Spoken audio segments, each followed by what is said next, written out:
여러분 안녕하십니까, 진성호입니다. 지금 조기 대선이 치러진다면 가장 유력한 사람은 이재명 더불어민주당 대표입니다. 이건 많은 사람들이 공감합니다. 그러면서 또 많은 사람들은 이재명만은 안 된다는 이야기들을 하고 있습니다. 자, 지금 여론조사만 보면 이재명이 가장 유력한데, 외신들도 그렇게 쓰는데 왜 이재명은 불편한 걸까요? 자, 어제 이화영 전 경기도 평화부지사의 대북 송금 뇌물 관련 2심 재판이 선고됐습니다. 징역 7년 8개월인데 이 가운데 눈길을 끄는 것은 바로 이 쌍방울 대북 송금, 이 이재명의 방북비 300만 달러, 이런 것들이 다 법원에서 인정이 됐습니다. 그러니까 대북 송금 판결에서 다시 이재명의 범죄 행위 의혹이 확인된 셈입니다. 그렇다면 재판을 받고 있는 이재명 대표가 과연 대통령에 설령 당선되더라도 당선된 뒤 이 재판을 계속해서 유죄 판결을 받으면 어떻게 될까요? 가령 징역 10년형이라도 떨어지면 대통령직을 수행할 수 있을까요? 아니, 그것보다 더 급한 것은 선거법 재판입니다. 1심에서 이미 징역형 집행유예가 나왔고 벌금 100만 원형 이상만 대법원에서 확정되면 피선거권이 박탈됩니다. 자, 문제는 지금까지 대통령에 당선된 사람들은 대통령 선거 때 진행 중인 재판을 받고 있는 사람이 없었습니다. 이재명은 지금 5개의 재판을 받고 있습니다. 이 중 어느 하나라도 대통령이 될 수 없는 피선거권 박탈 가능성은 상당히 높습니다.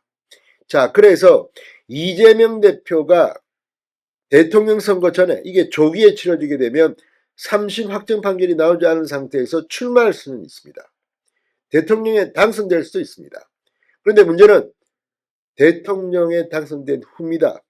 재판이 계속될까요? 아니면 대통령직이 끝날 때까지 멈춰야 할까요? 자, 이 부분에서 지금 법적 논쟁이 시작됐습니다. 헌법 제84조의 해석입니다. 이걸 빨리 끝내면, 그리고 대통령에 당선된 뒤라도 재판이 진행된다고 하면 이재명 대표는 민주당 내 대통령 후보 경선에서 탈락할 가능성이 높습니다. 이재명도 상상 못했던 헌법의 규정이 지금 화제가 되고 있습니다. 진성호의 융단 폭격 시작합니다. 이재명 더불어민주당 대표를 융단 폭격합니다. 자, 우리나라 국민들은 지금 이재명이 전과 사범이다, 5개의 재판을 받고 있다, 그리고 유죄 가능성이 높다, 다 알고 있습니다. 그런데 가장 인지도도 높고 지금 야권에서 가장 지지율이 높은 사람이 이재명입니다. 자, 그래서 헌법 84조에 있는 대통령의 불소추 특권, 여기에 대해서 법조계가 빨리 결론을 내려야 한다는 이야기가 나오고 있습니다. 당선 후 확정 판결을 받으면 대통령직에서 파면된다, 해임된다, 무효가 된다, 이런 의견이 나오기 시작했습니다. 이건 사실 그전에 이 법률가이기도 한 한동훈 전 법무부 장관이 이 문제를 거론한 적도 있습니다. 자, 윤석열 대통령이 이 탄핵 심판을 지금 헌재에서 받고 있습니다. 만에 하나 이게 기각되면 대통령직으로 복귀하면 그만입니다. 그러나 인용이 된다면 조기 대선이 치러지게 됩니다. 이재명이 출마할 수 있을까? 이게 지금 최대 관건입니다.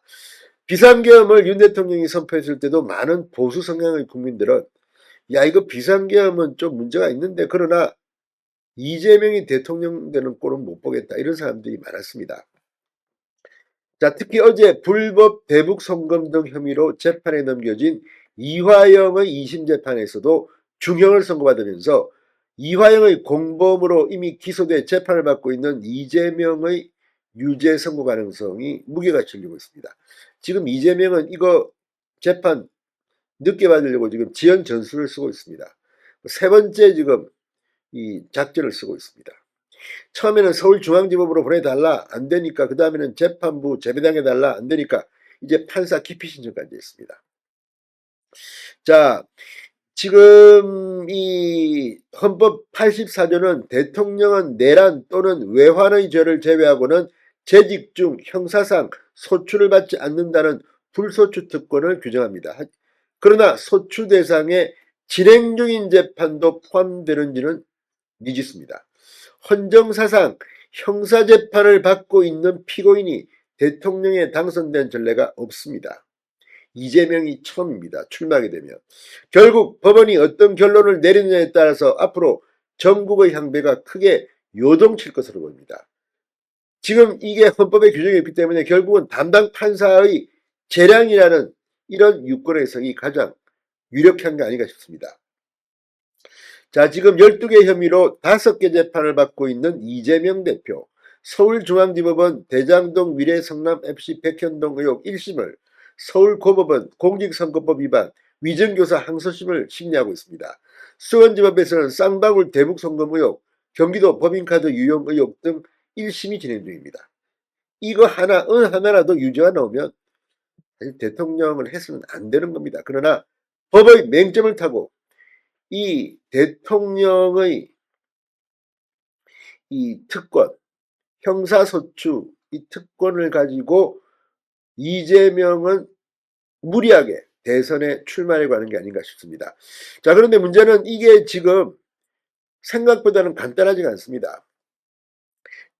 장영수 고려대 로스쿨 교수는 조기 대선 전에 이재명이 피선거권 박탈행을 확정받을 수 있다. 확정받을 가능성이 제일 높은 건 선거법 위반이라고 본다고 말했습니다. 조희대 대법원장의 633 원칙 때문입니다. 그러나 이게 결론이 안 나면 어떨까요? 자, 그런데 결론이 안 난 상태에서 이재명 대표가 출마해서 당선됐다. 그래도 사법 리스크는 존재합니다. 불소추 특권을 규정한 헌법 제84조가 화두에 오를 것이 뻔하기 때문입니다.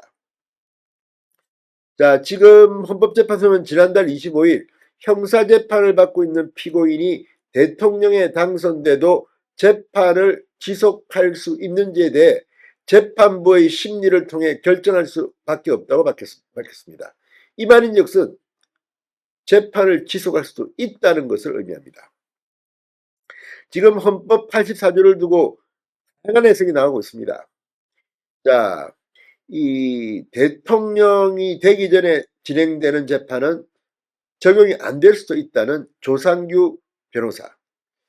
자, 이 대통령직에 올랐다는 것만으로 국민들이랑 달리 헌법이나 법률에 규정되지 않은 특혜를 누려서는 안 된다는 최건 변호사. 자, 지금 이게 이 여러 가지 있습니다. 재판이 중단될 것이라는 의견도 있습니다. 한상희 건국대 로스쿨 교수, 헌법조항은 대통령의 업무의 원활성을 위한 그런 의미도 있지만 일국의 법 질서를 중단할 수는 없다. 최소한 사실심인 1심과 2심 재판은 정지돼야 한다고 생각한다고 말했습니다. 박진식 변호사, 소추만 중지되고 재판은 진행돼야 한다는 것은 억지다. 이렇게 또 이재명에게 유리한 해석을 하기도 합니다. 이재원 한반도 인권과 통일을 위한 변호사 모임 회장은 불소추 특권은 대통령이 재직 중 내란 위반죄 외에는 소추를 당하지 않는다고 되어 있는 것이다. 대통령에 취임하고 난 이후에 유죄 확정 판결이 나면 대통령 지위에서 해임돼야 마땅하다고 강조했습니다. 이헌 변호사도 대통령 당선 후 1심대로 유죄가 확정된다면 피선거권이 박탈되는 형이 되는 것이기 때문에 당선은 무효다. 피선거권이 없는 상태에서 당선된 것이기 때문에 대통령직도 상실된다고 봐야 한다고 설명했습니다. 자, 이게 칼로 무자르시 해석이 확실하지는 않습니다. 그러나 형법 84조 이재명이라는 특수한 사람이 지금 대통령에 출마를 하기 때문에 이게 논란이 되고 있습니다. 그러나 중요한 것은 이렇게 논란이 되고 있지만 헌법재판소의 해석, 형사재판을 받고 있는 피고인이 대통령에 당선돼도 재판을 지속할 수 있는지는 재판부의 심리를 통해 결정할 수밖에 없다. 어쩌면 이재명은 당선돼도 해임될 가능성도 높아 보입니다. 진성호의 융단 폭격이었습니다. 여러분 감사합니다.